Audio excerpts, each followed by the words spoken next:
अंबेडकर साहब भी वहां थे, उन्होंने कहा कि बहुत अच्छी बात। तो महात्मा गांधी ने वहीं खड़े हो गए, कहा कि कौन सी बोला रे। महात्मा गांधी भाग गए, सब बुलाए गए, गांधी जी का भाग यहाँ से। इरविन को फोन किया, ये इरविन कैसे झेलता है रे तू। कहा कि क्या हो गया मालिक, का सोचिए हम लोग को कौन सी नाच नचाता है भारत में। उसने कम्युनल अवार्ड की घोषणा की। महात्मा गांधी जेल में थे, महात्मा गांधी जेल में भूख हड़ताल पे बैठे। अंबेडकर साहब ने भी कहा कि बात तो दम वाली। अंबेडकर साहब ने बोल दिया कि जो मैकडोनल्ड ने घोषणा किया अलग क्षेत्र वो हमको नहीं चाहिए। इंग्लैंड का प्रधानमंत्री रेमजे मैकडोनल्ड माथा पीट रहा है, यार ये आदमी है कि कौन सी है रे। और लोग अंबेडकर को उंगलियां उठाते हैं। अगर केवल अंबेडकर साहब कुछ भी नहीं करते तो एक अलग देश तोड़ के जाते सब। महात्मा गांधी 7 सितंबर 1932 को 7 सितंबर 1931 7 सितंबर 1931 कहाँ गए? लंदन। SS राजपूताना नामक जहाज से। किस जहाज से? SS राजपूताना नामक जहाज से। कहाँ गए? लंदन में। पहले गोलमेज सम्मेलन की दूसरे किस समझौते के तहत? दिल्ली पैक्ट। दिल्ली समझौता या दिल्ली पैक्ट, गांधी इरविन का ये। जब वहां गए लंदन में तो वहां के प्रधानमंत्री रेमजे मैकडोनल्ड, प्रधानमंत्री। अब विपक्ष का नेता विंस्टन चर्चिल। विपक्ष का नेता देखिए, भारत के प्रधानमंत्री नरेंद्र मोदी जब भी कोई विदेशी मीटिंग में भाग लेते हैं या कोई डेलीगेट आता है विदेशी, तो उसमें नेता प्रतिपक्ष को भी रखना पड़ता है। ये रूल है, नेता प्रतिपक्ष भी रहेंगे, वो रूल है। और ऐसा नहीं अभी, जब मनमोहन सिंह थे तो सुषमा स्वराज रहती थी, नेता प्रतिपक्ष थी सुषमा स्वराज या मुरली मनोहर जोशी रहते थे उधर से। तो जब भी कोई ओबामा आते थे या कोई भी आता था तो मुरली वो भी रहते थे। ये लोकतंत्र में ऐसे ही होता है। तो रेमजे मैकडोनल्ड जो थे वो महात्मा गांधी को रिसीव करने वहां पहुंचे। गोलमेज सम्मेलन गेट पे खड़े थे लोग, ये आएंगे यहाँ पे। अब विपक्ष के नेता विंस्टन चर्चिल भी था। विंस्टन चर्चिल गांधी जी को तो कहा कि ये गांधी है, ये गांधी है जो इसे गमछा लपेट के घूम रहा है। ये हाँ महाराज यही है। इतना बवाल मचा दिया है। तो विंस्टन चर्चिल ने महात्मा गांधी को अर्धनग्न फकीर कहा था। क्या कहा था? कहा कि ये फकीर आदमी इतना डिस्टर्ब किया था, ले आओ इसको गोलमेज सम्मेलन में सीधे कर देते हैं यहाँ पे। तब मैकडोनल्ड प्रधानमंत्री थे, विंस्टन चर्चिल सबसे निर्दयी प्रधानमंत्री था, सबसे निर्दयी था। उस समय नेता विपक्ष था। दोनों बैठे सब गोलमेज सम्मेलन में। गोलमेज सम्मेलन में इन्होंने डिसाइड कर लिया था कि मुसलमानों को तो अलग क्षेत्र दे ही दिए, मुसलमानों को अलग क्षेत्र दे ही दिए हैं, क्यों ना हम दलितों को भी अलग क्षेत्र दे दे। और जब भी देश के विभाजन की बात होगा तो एक शर्त रख देंगे कि मुसलमान चाहे तो अपना देश बना सकते हैं, दलित चाहे तो अपना देश बना सकते हैं, जो भी देशी रियासत मिलना चाहे बना सकते हैं। एगो हरि सिंह तो स्विट्जरलैंड बनाने के लिए रेडी थे। नहीं समझ में आ गया? उनका तो अलग ही डिमांड था भैया कि हम क्या बनाएंगे? स्विट्जरलैंड। ये भैया हम भारत के 552 राजा भारत में मिल गए, 552 राजा भारत में मिल गए। अरे उन राजपूत रानियों को देखो जिन्होंने जौहर किया था राजस्थान में, हजारों की संख्या में वो मिल गए कि नहीं मिल गए भारत में, बिना किसी शर्त के हम भारत में रहेंगे। उनसे ज्यादा बलिदान हो गया था हरि सिंह का। हाँ, राजपूतों की संख्या आज तक नहीं बढ़ी क्योंकि उन्होंने पूरे अपनी अधिकांश आबादी तो बलिदान हो गए उनके। उन्होंने कभी कहा ही नहीं कि हमारा राजस्थान अलग रहेगा, हम स्विट्जरलैंड बनाएंगे, ये इनका स्विट्जरलैंड बनाएंगे, इसके लिए स्विट्जरलैंड। आप तो अंग्रेजों ने कहा कि एक काम करते हैं, महात्मा गांधी को गोलमेज सम्मेलन बैठाया और कहा कि देखिए हम चाहते हैं कि दलितों को अलग निर्वाचन क्षेत्र दिया जाए। दलितों को क्या दिया जाए? किसने बोला? Ramsay McDonald. द्वितीय गोलमेज सम्मेलन में अंबेडकर साहब भी वहां थे, उन्होंने कहा कि बहुत अच्छी बात है, बहुत अच्छी बात है। तो महात्मा गांधी ने वहीं खड़े हो गए, कहा कि कौन सी बोला रे, कौन सी बोला? तुम अलग क्षेत्र देगा? तुम मुसलमानों को अलग क्षेत्र दिया 1909 में, हम नहीं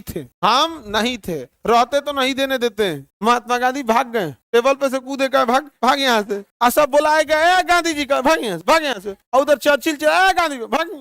महात्मा गांधी चल दिए कहाँ पे? भारत। बुलाते रह गए, गांधी जी चल दिए। महात्मा गांधी क्या हो गए? चल दिए यहाँ पे। और वहां का प्रधानमंत्री रेमजे मैकडोनल्ड इरविन को फोन किया, ये इरविन कैसे झेलता है रे तू। कहा कि क्या हो गया मालिक, आप प्रधानमंत्री, आपको तनिको रत्ती भरू आदमी वैल्यू दिया है? ना रे भाई, तो इनको वैल्यू नहीं दिया। सोचिए हम लोग को कौन सी नाच नचाता है भारत में। महात्मा गांधी भाग के चल आए, कहाँ पर? भारत। अब भारत जब ये पहुंचे बंबई बंदरगाह पर, तो मीडिया से लेके A to Z Mahatma Gandhi के साथ, क्योंकि संविधान अवज्ञा आंदोलन में मिलर नामक एक पत्रकार महात्मा गांधी के साथ था। अंग्रेज आया था, अमेरिका से आया पत्रकार मिलर महात्मा गांधी के साथ था। तो महात्मा सब यहाँ पे मीडिया वाले पूछे कि आप क्या लाए हैं सेकेंड गोल गोलमेज सम्मेलन से। उन्होंने कहा कि ये मैं खाली हाथ आया हूं, लेकिन देश के इज्जत पर बट्टा लगने नहीं दिया हूं। मैं दोबारा सविनय अवज्ञा आंदोलन करूंगा। ये अंग्रेजों की चाल है, देखिएगा आज नहीं तो कल अंग्रेज मुसलमानों को अलग क्षेत्र देंगे। और हकीकत हो गया था। आज लोग जितना चिल्ला ले, उन दो लोग बस पूछेगा कि जब मुसलमानों को अलग क्षेत्र 1909 में दिया गया था तो तुम मर गए थे? हाँ, जुमा 8 दिन पहले इतिहास पढ़े हुए तो तुम कूदेगा। जिसको यह नहीं पता है मार्ले मिंटो सुधार क्या था, 1900 मुस्लिम लीग बनाया गया, उसके बाद आपने अलग निर्वाचन क्षेत्र दे दिया तो आपको दुख है नहीं, अलग देश बना लिया तो दुख होना, उस समय रोकना चाहिए था। दूसरा, उनसे पूछिएगा कि खाली विभाजन का अफसोस पाकिस्तान से है और 10 साल पहले म्यांमार का विभाजन हुआ, उसके लिए कौन जिम्मेदार? उसके लिए कौन जिम्मेदार? आज भी इस देश में जाति धर्म हावी है। आज भी इस देश में म्यांमार के लिए एक आवाज नहीं उठता है। नहीं समझा? अंग्रेज जिम्मेदार नहीं, विभाजन का जिम्मेदार जिन्ना नहीं, विभाजन का जिम्मेदार अंग्रेज नहीं, विभाजन का जिम्मेदार गांधी। किसी तुम पढ़े लिखे इंटेलेक्चुअल से पूछोगे तो ऐसा नहीं बोलेगा। ये बात कौन बोलेगा? जो एग्रेसिव रहेगा, ये कर देंगे वो कर देंगे। किसी हाँ गुटखा खा के, हाँ देखो यहाँ तो एग्रेसिव टाइप का, यहाँ पे इतिहास का गंभीर नॉलेज नहीं रह गया। यहाँ पे हम स्वयं कहते हैं कि भगत सिंह को बचाने में गांधी जी ने पूरा प्रयास किया रहता तो बच जाते। बचते ना बचते अलग बात है, लेकिन प्रयास तो करना चाहिए। समझ में आ गया कि नहीं? महात्मा गांधी यहाँ है और दोबारा क्या चालू कर दिए? सविनय अवज्ञा आंदोलन दोबारा चालू किए। मैकडोनल्ड को चिढ़ाने लगा चर्चिल, क्योंकि चर्चिल वहां विपक्ष था। अब नेता प्रतिपक्ष विपक्ष में तो हमेशा होते ही रहता है। मैकडोनल्ड से कहा कि क्या प्रधानमंत्री है तुम्हारा, वो एगो आया था वो अर्धनग्न फकीर, तांडव मचा के चल गया, दीवार फान के भाग गया तुम्हारे यहाँ से। अब भैया मैकडोनल्ड की हुआ घनघोर बेइज्जती। मैकडोनल्ड ने इरविन को फोन किया, हे इरविन क्या कर रहा है आजकल? कहा कि है महाराज, यहाँ सविनय अवज्ञा आंदोलन को रोक के गया था, लौट के आया, फिर तांडव चालू किया है। कहाँ है? ओकरा उठा के जेल में डाल, पहले उठाओ। तो महात्मा गांधी को उठा के पूना के यरवदा जेल में डाल दिया। पूना के कहाँ डाल दिया? पहले था कि साबरमती जेल में डालना है, तो कहा गया उसका गढ़ है, वो जेल सहित उखाड़ देगा। कहाँ डालो? यरवदा जेल में। तो महात्मा गांधी को कहाँ डाल दिया? यरवदा जेल। महात्मा गांधी जेल में बैठ गए, कोई बात नहीं, डाल दो जेल में। मैकडोनल्ड कितना खतरनाक आदमी था, उसने सेकेंड राउंड टेबल समिट बुलाया, थर्ड राउंड टेबल समिट बुलाया। इसमें अंबेडकर साहब भी पहुंचे थे। थर्ड राउंड टेबल समिट में उसने कम्युनल अवार्ड की घोषणा किया। किसकी घोषणा किया? हिंदी में कहेंगे सांप्रदायिक पंचांग। कम्युनल अवार्ड को हिंदी में क्या कहेंगे? कम्युनल अवार्ड को क्या कहेंगे? सांप्रदायिक पंचांग। इसके तहत कहा कि दलितों को अलग क्षेत्र चुनाव के लिए अलग निर्वाचन क्षेत्र दिया जाता है। जैसे मुसलमानों को अलग निर्वाचन क्षेत्र दिया गया, वैसे ही दलितों को क्या दिया जाएगा? अलग निर्वाचन क्षेत्र दिया जाएगा। किस गोलमेज सम्मेलन में घोषणा हुआ? अब विचार विमर्श हुआ था, दूसरा में तो विचार विमर्श चल रहा था, पारित कर दिया तीसरा में। अब महात्मा गांधी जेल में। इरविन ने फोन किया किसको?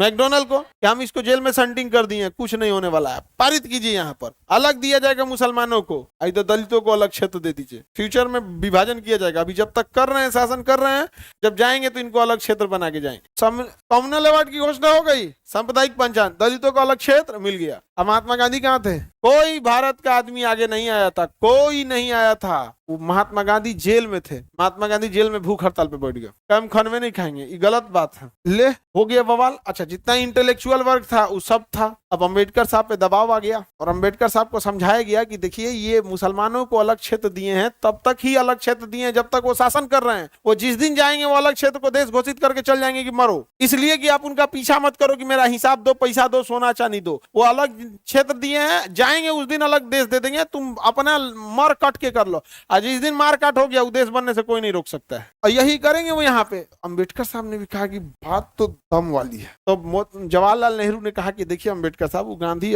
भूख हड़ताल पे, कुछ हो गया ना तो हम सब बाहर पीटा जाएंगे, लोग चलिए जाए, हम लोग घेरा जाएंगे लोग, बिना मतलब चलिए समझौता करते हैं।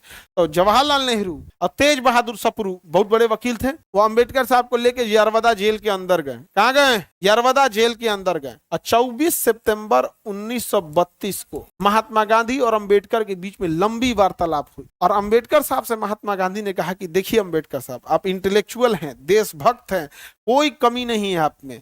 आप चाहते हैं दलितों का उत्थान हो कि दलितों का बंटवारा हो? तो उन्होंने कहा नहीं, हम चाहते हैं दलितों का क्या हो? उत्थान। तो महात्मा गांधी ने कहा कि मैकडोनल्डवा कौन सी बोला है, 70 को सीट देगा आपको, अलग निर्वाचन क्षेत्र ना। एक काम कीजिए, हम भारत के लोगों को मनाएंगे। आप दुगुना सीट ले लीजिए, आरक्षण लीजिए, अलग क्षेत्र मत लीजिए। कहा अम्बेडकर साहब कहेंगे दुगुना दिला दीजिएगा, दुगुना से दुगो ज्यादा ही दिला देंगे, चलिए। तो अम्बेडकर साहब कहे सही। गांधी जी ने कहा एकदम मेरा वादा है। तो अम्बेडकर साहब और गांधी जी के बीच में घोषणा हो गया। अम्बेडकर साहब ने बोल दिया कि जो मैकडोनल्ड ने घोषणा किया अलग क्षेत्र, वो हमको नहीं चाहिए। महात्मा गांधी जी ने कह रहे हैं कि हमको दुगुना सीट देंगे आरक्षण के साथ, वही चाहिए। तो महात्मा गांधी के साथ घोषणा कर दिया। इंग्लैंड का प्रधानमंत्री रेमजे मैकडोनल्ड माथा पीट रहा है, यार ये आदमी है कि कौन ची है रे, हमारे प्रधानमंत्री का कोई वैल्यू नहीं। यहाँ पे एगो तो यहाँ से देवाल छरप के भागा। अब तीसरका में हम पारित कर लिए तो अम्बेडकर साहब को जेल में घुसा के वहां से संशोधन करा के पास कर दिया। अच्छा, दलित भी खुश, उसको जितना सीट दिया जा रहा था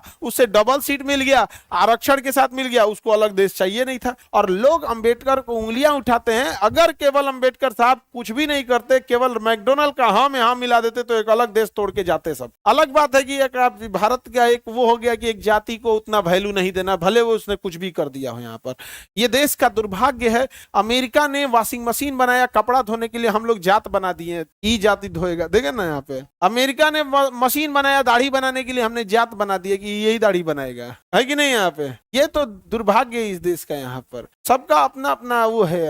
अमेरिका ने नर्सिंग बनाया, नर्स वगैरह ये सब चीजें। हमारे यहाँ आज भी देखिएगा जो गांव वगैरह में बच्चे होते हैं सब, जो डिलीवरी कराने आती हैं, उनको बड़ा अजीब नजर से देखते हैं सब। उनको कहता है उनको अलग, जबकि पहले बच्चे को वही मतलब जन्म दिलाने में मदद करती। गांव में नर्स उसका हॉस्पिटल कहाँ रहता है वहाँ। तो देश का ये अजीब हाल हो गया है। वो मशीन बना रहा है, हम लोग क्या बना रहे हैं, जात बना रहे हैं लोग। अजब हाल है। अच्छा, जो लोग कहते हैं कि हम बड़ी श्रेष्ठ हैं, क्या कर रहे थे जब देश गुलाम था? तुम अभी खराब लग जाएगा हम लोग बोल देते हैं तो परपरा के लहर जाता है, एकदम परपराने लगता है, एकदम एकदम उसको छनछनाने लगेगा। हम जहां बोलेंगे ना लहर जाएगा, एकदम परपरा जाएगा। क्या कर रहे थे भाई? हाँ बोला इलेक्शन में क्या ही कहोगे। जो पिछड़ी जातियां हैं उनके साथ तो अन्याय इतना बुरा हो रहा है कि लोकतंत्र में वो समझ नहीं पा रहे हैं। हर छोटी जाति का देखोगे तो एक नेता बना है कि हम तुम्हारा विकास करेंगे, और वो नेता बड़ी पार्टी से बिक गया है पैसा लेके, क्योंकि बड़ी पार्टी को पता है कि हमने छोटी जाति के लिए कुछ किया ही नहीं, छोटी जाति हमें वोट नहीं देगी बल्कि नफरत करेगी। तो उसने क्या किया कि